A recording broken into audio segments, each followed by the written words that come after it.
ഇനിയെങ്കിലും ഇതിനൊരു തീരുമാനം ഉണ്ടാവും കേട്ടോ. മാക്സിമം ഈ ഒരു വീഡിയോ ഷെയർ ചെയ്യണം നിങ്ങൾ. ഈ ഫോട്ടോയിൽ കാണുന്ന ഈ ഒരു മനുഷ്യൻ എന്ന് പറയാൻ പറ്റില്ല, പിശാചാട്ടോ.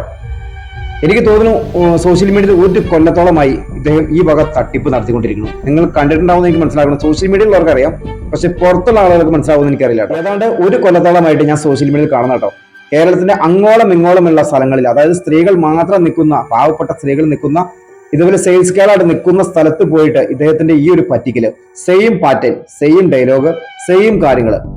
ഇതുവരെയും കേരള പോലീസിന് ഈ ഒരു മനുഷ്യനെ ഇത്രയും വിത്ത് എവിഡൻസ് സഹിതം ഫോട്ടോയും വീഡിയോ ഒക്കെ ഉണ്ടായിട്ട് പോലും ഇദ്ദേഹത്തെ പിടിക്കാൻ സാധിച്ചില്ല എന്ന് പറഞ്ഞാൽ വൻ പരാജയം തന്നെയാട്ടോ. ഇങ്ങനെ പറ്റിക്കപ്പെടുന്ന സ്ത്രീകളെ എല്ലാവരും കുറ്റം പറയാറുണ്ട്. അവർ അങ്ങനെ ചെയ്ത് ഇങ്ങനെ ചെയ്ത് ബുദ്ധിയില്ലാത്ത കാണിച്ചു എന്ന്. പക്ഷെ ഞാൻ ഒരിക്കലും അവരെ ഞാൻ കുറ്റം പറയില്ല.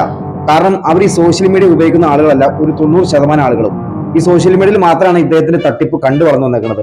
ഇത് ശരിക്കും ചെയ്യേണ്ടത് പത്രമാധ്യമങ്ങളിലും അല്ലെങ്കിൽ മീഡിയ ചാനലിലൊക്കെ ഇത് വന്നായിരുന്നെങ്കിൽ ഒരു പക്ഷേ ഇവർ മനസ്സിലാക്കിക്കൊണ്ടേരാം.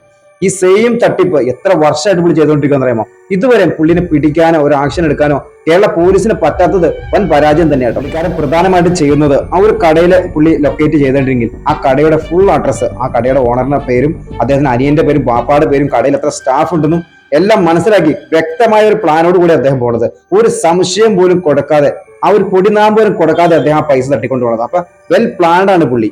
ഞാൻ ഇത്രയും രോഷമായിട്ട് സംസാരിക്കുന്നത് അത്രയും വിഷമമുള്ളതുകൊണ്ടാട്ടോ. കാരണം ഒരു വർഷത്തോളമായി ഞാൻ കാണും ഇദ്ദേഹത്തിന് തട്ടിപ്പുകൾ. ആർക്കും ഇദ്ദേഹത്തെ പിടിക്കാൻ പോലും പറ്റില്ല. മാക്സിമം ഈ ഒരു വീഡിയോ ഷെയർ ചെയ്തിട്ട് എത്തിക്കാവുന്നിടത്ത് എത്തിച്ച് ഇനിയെങ്കിലും ഇവനെ പിടിച്ചു കെട്ടാനുള്ള എല്ലാ വഴികളും, ഇനിയും ഇത് നമ്മൾ അനുവദിച്ചു കൊടുത്താൽ ഇവനിത് തുറന്നുകൊണ്ട് തന്നെ ഇരിക്കും കേട്ടോ. അതുകൊണ്ട് എല്ലാ കടകളിലും ലേഡീസ് സ്റ്റാഫുകൾ നിൽക്കുന്ന കടകളിലെല്ലാം ഇവന്റെ ഫോട്ടോ പതിപ്പിച്ച് വെച്ച ഒരു അവയർനെസ് എന്ന രീതിയിൽ എല്ലാവർക്കും ഇത് പറഞ്ഞു കൊടുക്കുകയും ചെയ്യണം. ഇതുപോലെ ഇവനെ കൈ കിട്ടിയാൽ കൈയും കാലും തല്ലി പിടിച്ചിട്ട് ഇവന് ഈ പരിപാടിക്ക് പോകാത്ത രീതിയിലാക്കി കൊടുക്കുകയും ചെയ്യണം. ഇനിയും ഇതുപോലെ പാവപ്പെട്ട സ്ത്രീകൾ ഇതുപോലെ ബലിയാടാവേണ്ട അവസ്ഥ വരും കേട്ടോ. ഇതൊരു അപേക്ഷയായിട്ട് കണക്കൂട്ടണം കേട്ടോ.